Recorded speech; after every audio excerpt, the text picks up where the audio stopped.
दोस्तों आपने कभी नोटिस किया है कि जब भी हमें किसी चीज में सक्सेस नहीं मिलती तो हम सबसे पहले मोटिवेशन की तलाश करते हैं।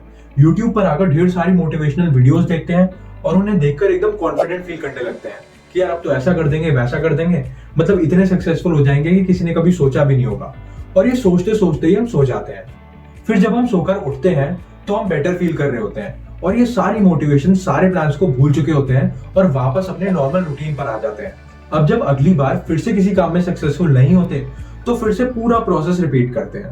और फिर जब कोई और सक्सेसफुल होता है तो हम कहते हैं कि यार क्या किस्मत है उसकी, ओवरनाइट स्टार बन गया।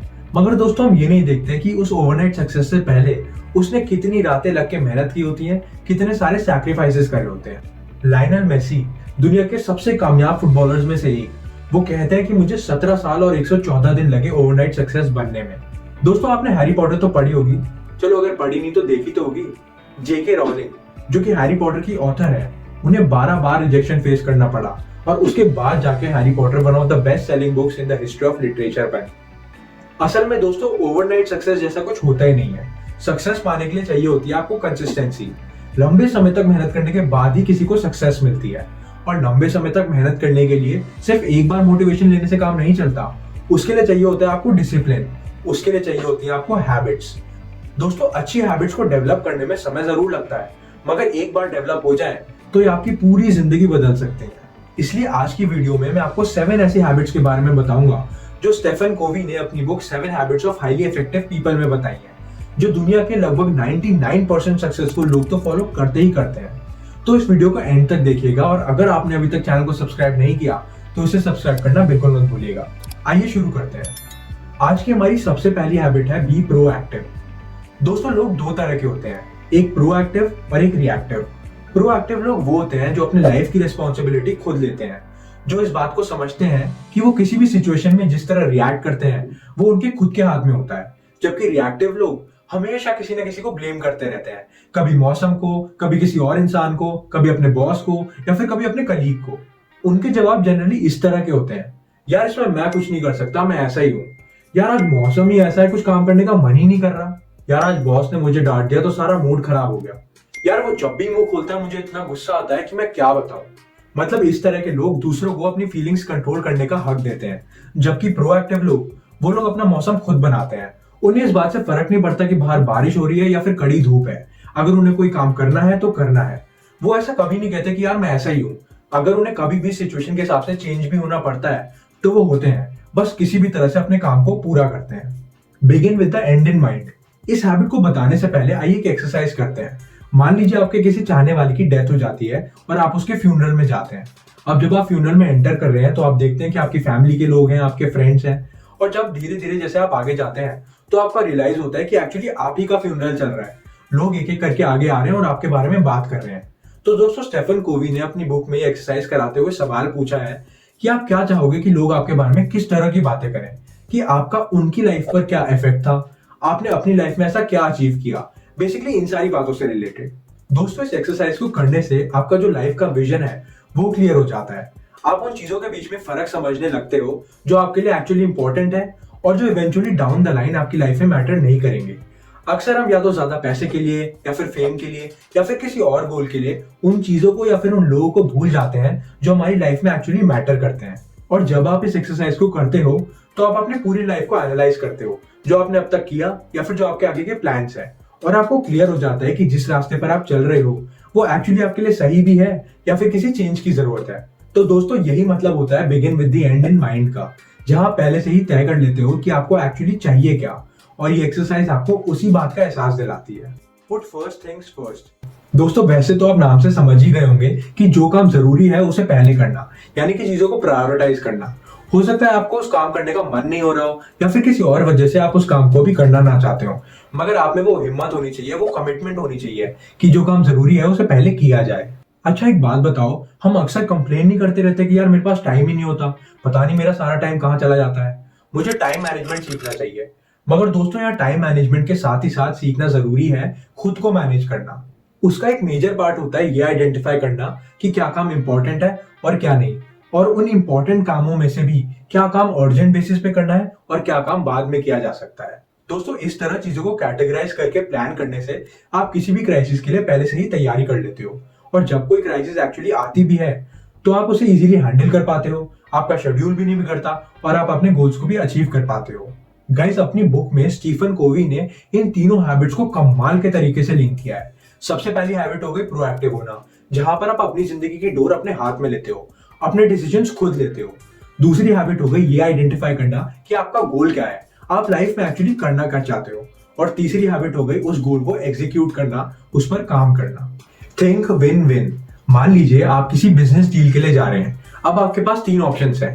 पहला, जहां आपको वो मिल जाए जो आप चाहते हैं मगर सामने वाले को वो ना मिले जो वो चाहता है, यानी कि आपका फायदा हो जाए और सामने वाले का नुकसान।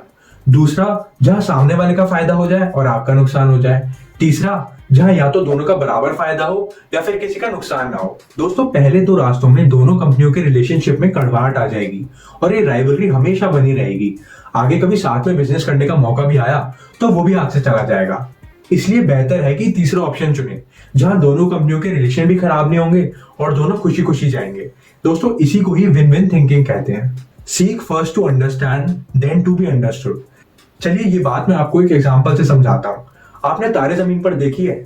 उसमें एक सीन है जहां पर आमिर खान जब ईशान के पिता को ये बताते हैं कि ईशान को डिसलेक्सिया है और उसे अल्फाबेट्स पढ़ने में दिक्कत होती है, तो उसके पिता इस बात को ये कहकर टाल देते हैं कि अरे सब बहाने हैं, वो पढ़ना ही नहीं चाहता, बस सारे दिन मस्ती करा लो। फिर आमिर खान उन्हें गेम बोर्ड देते हैं जिस पर चाइनीज में कुछ लिखा होता है और उनसे उसे पढ़ने के लिए कहते हैं। वो कहते हैं ये मैं कैसे पढ़ सकता हूँ, ये तो मेरी समझ में नहीं आ रहा। फिर आमिर खान उन्हीं की बात उनसे दोबारा रिपीट करते हैं कि देखिए आप पढ़ना नहीं चाहते, अब आप मस्ती कर रहे हैं।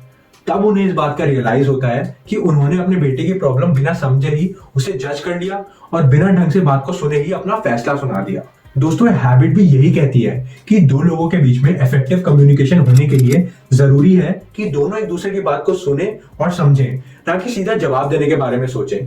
कम्युनिकेशन के पर्सपेक्टिव से इसे द पावर ऑफ लिसनिंग कहते हैं। आप दुनिया के बड़े से बड़े सक्सेसफुल आदमी को देख लीजिए, वो कभी भी किसी को जवाब देने से पहले सामने वाले की बात को अच्छी तरह से सुनते हैं और उसके बाद टू द पॉइंट जवाब देते हैं। इस हैबिट को अपनाने से एक कम्युनिकेशन के दौरान दोनों स्पीकर और लिसनर में एक बॉन्ड बन जाता है, जहां पर किसी को भी ऐसा फील नहीं होता कि सामने वाला उनकी बात सुनने में इंटरेस्टेड ही नहीं है और बस अपनी ही कहना चाहता है, बल्कि दोनों एक दूसरे से बात करने में कंफर्टेबल फील करते हैं। और इसी को गाइस एक्चुअली इफेक्टिव कम्युनिकेशन कहा जाता है। सिनर्जाइज। दोस्तों सिनर्जी का मतलब होता है दूसरों के साथ कोऑपरेट करना। मान लीजिए आप किसी प्रोजेक्ट पर काम कर रहे हैं और उससे रिलेटेड आपके दिमाग में काफी सारे आइडियाज हैं, मगर आप ही की टीम में एक ऐसा बंदा है जो आपसे बिल्कुल भी सहमत नहीं है और उसके आइडियाज आपके आइडिया से कंप्लीटली डिफरेंट है। तो दोस्तों उससे नाराज होने से बेहतर है कि आप उन डिफरेंसेस को समझें, एक बार चीजों को उसके नजरिए से देखने की कोशिश करें। हो सकता है कि अगर आप उसकी बात को समझेंगे और खुद को उसकी जगह पर रखकर चीजों को देखें तो आप भी कुछ सीख जाएं, या फिर उसको अपना नजरिया बेहतर तरीके से समझाकर उसे भी अपने साथ मिला लें। बेसिकली इस हैबिट को अपनाने से हम दूसरों के ओपिनियंस को वैल्यू करना सीखते हैं और एक बेहतर टीम प्लेयर भी बनते हैं। मगर दोस्तों ये आसान नहीं होता, क्योंकि हम सब में एक ईगो नाम की चीज होती है जो अक्सर हमें सही फैसला लेने से रोक देती है। मगर हैबिट ऑफ सिनर्जी हमें हेल्प करती है कि हम अपने ईगो को अपने कंट्रोल में रखें और जरूरत पड़ने पर सही फैसला ले पाए। Sharpen the saw. दोस्तों अब मैं आपको एक सीक्रेट बताने वाला हूं। आपको पता है हमारी लाइफ की बेस्ट इन्वेस्टमेंट क्या होती है? वो जो हम अपने ऊपर करते हैं।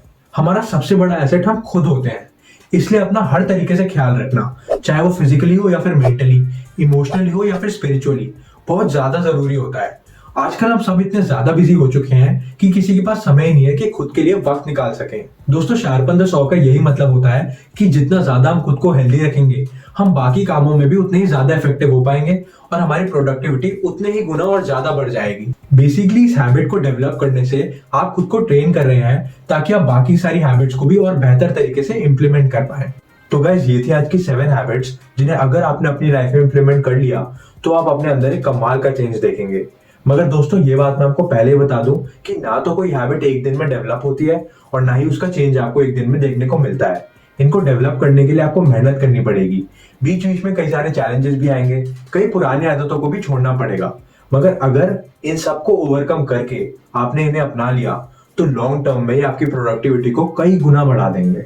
तो दोस्तों आज के लिए इतना ही, मगर मुझे कमेंट सेक्शन में जरूर बताइएगा कि आपको इनमें से बेस्ट हैबिट कौन सी लगती है और अगर आपको लगता है इस वीडियो ने आपकी लाइफ में कुछ भी पॉजिटिव वैल्यू ऐड की है तो वीडियो को लाइक कर दीजिएगा, अपने दोस्तों के साथ शेयर कीजिएगा और चैनल को सब्सक्राइब करना बिल्कुल मत भूलिएगा। लास्ट में बस इतना ही कहना चाहूंगा कि मैं इन हैबिट्स को इंप्लीमेंट करके अपनी लाइफ में चेंज देखने के लिए तैयार हूं। क्या आप तैयार हैं?